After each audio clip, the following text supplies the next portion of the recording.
Hola, welcome back. Welcome back to your final review for the final exam. In this portion of our review, we're going to focus on writing, the writing portion of the final exam. Give me 1 second here and let's jump into things. So I'm going to get my invisible pen. For the writing portion of the exam, I'm going to talk about two topics. And both of these topics are areas in which students have historically made the same mistakes in the past. So I want to talk through them so that you understand how to think through the writing portion of the exam, what's expected of you, and how to get the most points possible. So here are the topics that I'm going to focus on over here. Let's get started with the first topic, which is answering sentences in a complete statement, in a complete answering questions in a complete answer. So I know a lot of you may be thinking, hey, I already know how to do that, but there are some areas that even my best students make mistakes on. So here is my advice. When you're answering a question on the final, first make sure you answer in a complete sentence. But this part here in the red is really, really vital for you to know.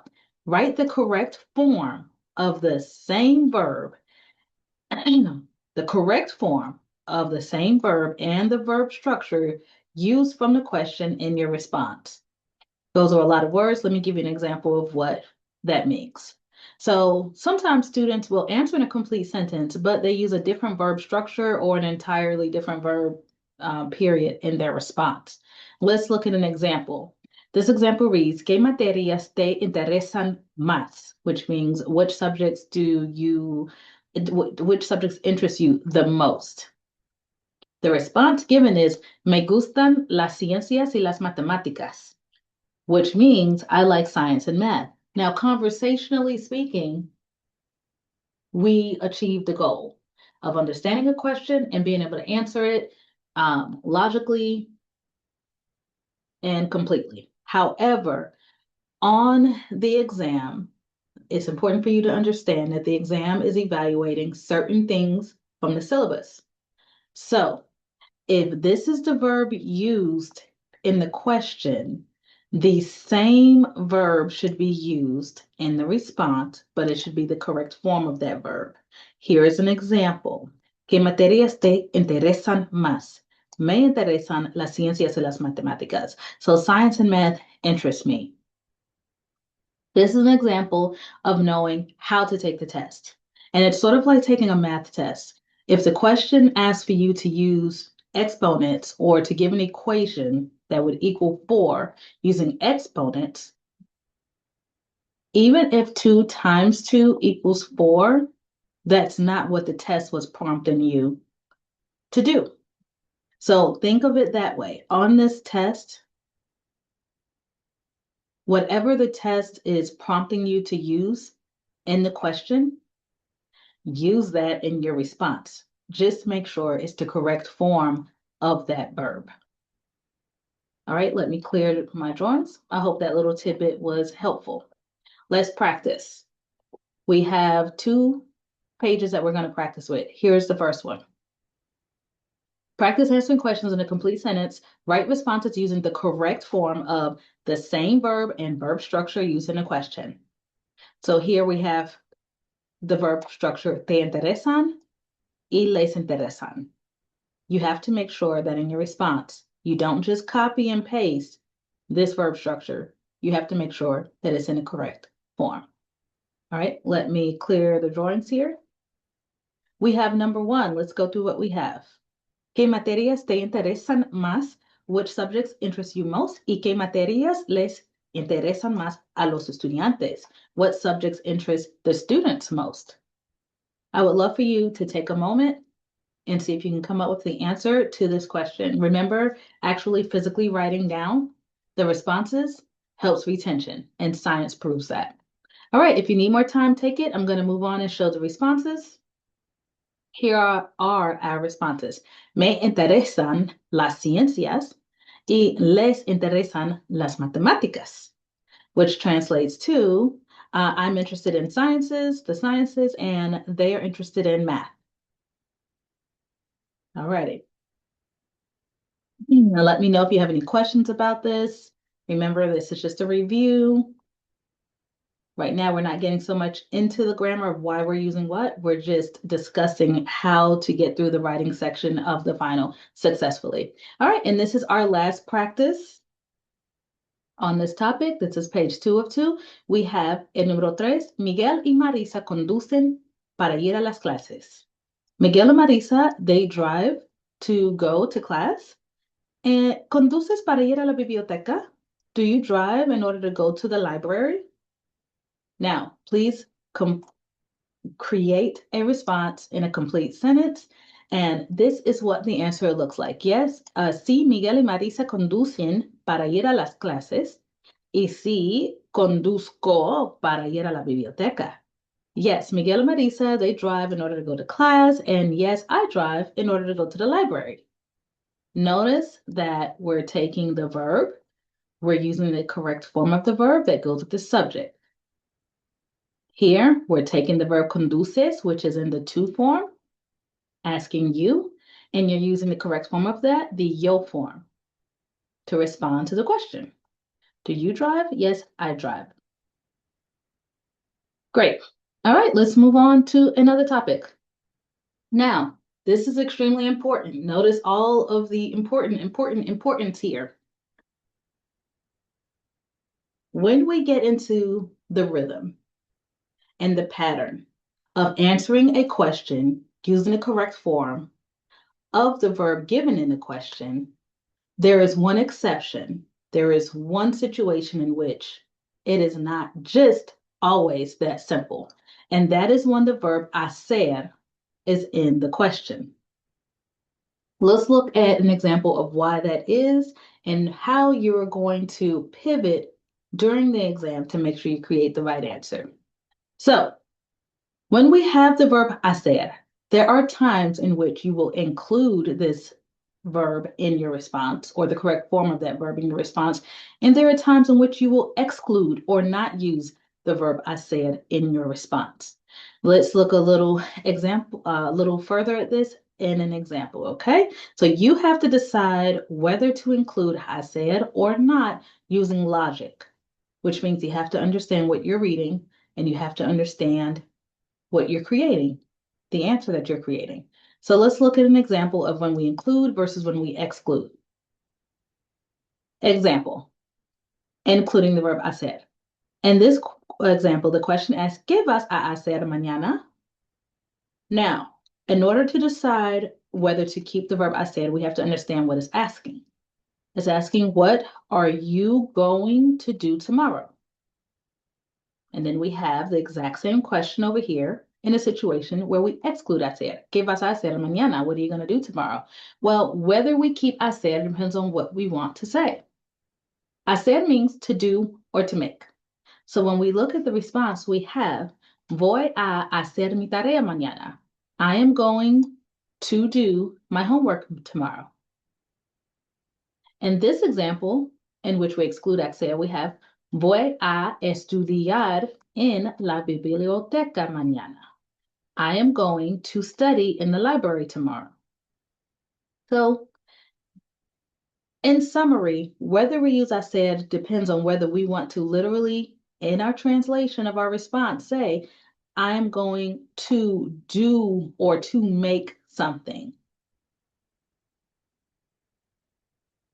Let's write this in. To do versus I am going to, and then immediately state the action. I'm going to study. I'm going, could be to eat. I'm going to run in the park. So if in our translation of our response, we literally want to say, I am going to do my homework. I am going to do my task for the day. I am going to do my studying.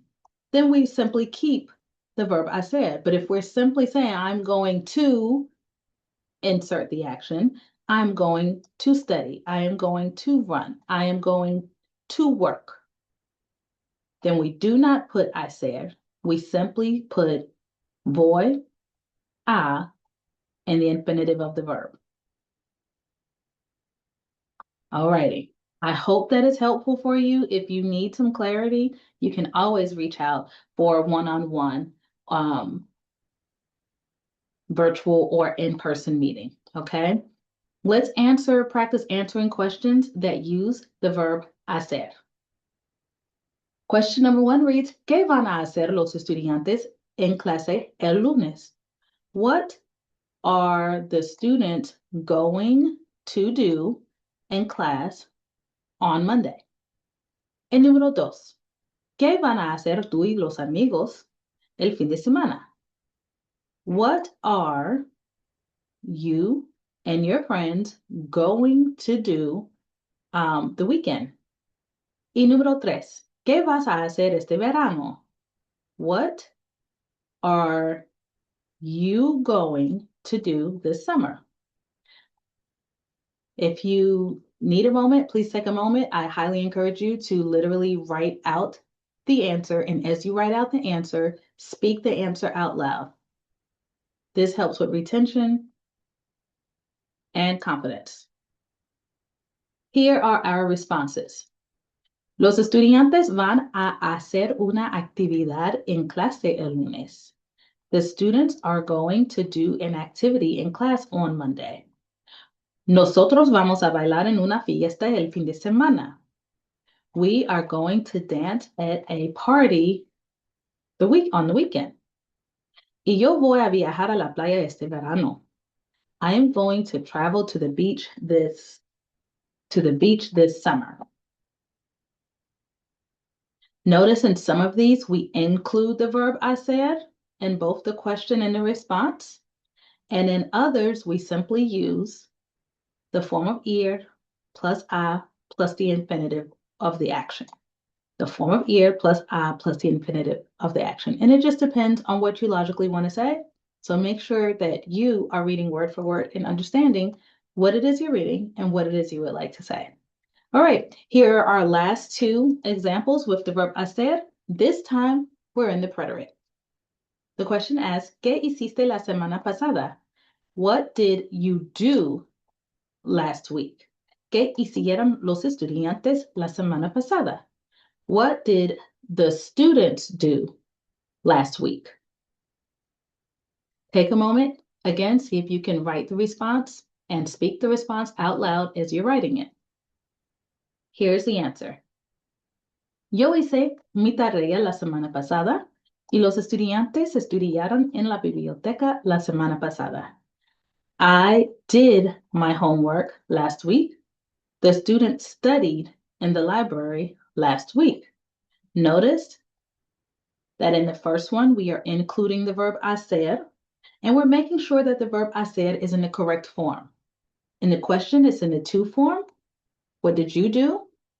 And in the response, it's in the yo form, which explains what I did. Down here, we are excluding the verb hacer. It is not in the question, in the response. Why? Because we're simply stating the action that was done.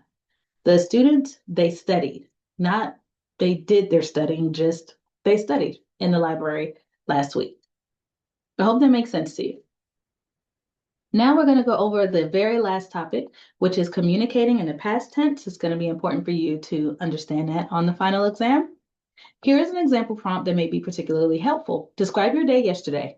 What did you do? Include at least 4 activities, but you cannot use the verb hacer. So I don't want you to think, yesterday I did my homework, I did my cleaning, I did my shopping, I did. Prepare and practice simply using an action or simply using the verb to describe what you did yesterday without the verb hacer. All right, let's give an example. And before we do, it's important that you are familiar with words of sequence, like first I did this, then I did that, later I did that, okay? This will be helpful in writing. Here's an example of 2 sentences out of the 4 that you may have to write for the final. And they read, Ayer me levanté, this should not be there, excuse me. Ayer me levanté a las 7:30 de la mañana. Luego yo desayuné en la cafetería con amigos a las 8:30.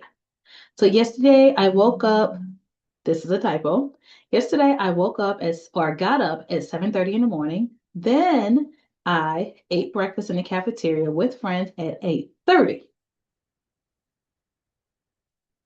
Notice in these examples, the verb I said is not used. We're simply using the preterite form of an action verb. I got up, action. I ate breakfast, action. All right, so if you are at home, you can practice writing the full response at home. And the prompt, again, this is the prompt here on the screen, practice including four activities. And remember, if you want feedback on your writing, you can take a picture of it, email it to me, or even take a picture of it and send it to me using the Remind Texting app. Okay, that concludes our 2 topics today on the overall topic of writing. That is our last topic for the final exam. After this, you should be ready to do your best and feel confident. Adios. Have a great day, and I hope this was helpful. Bye-bye.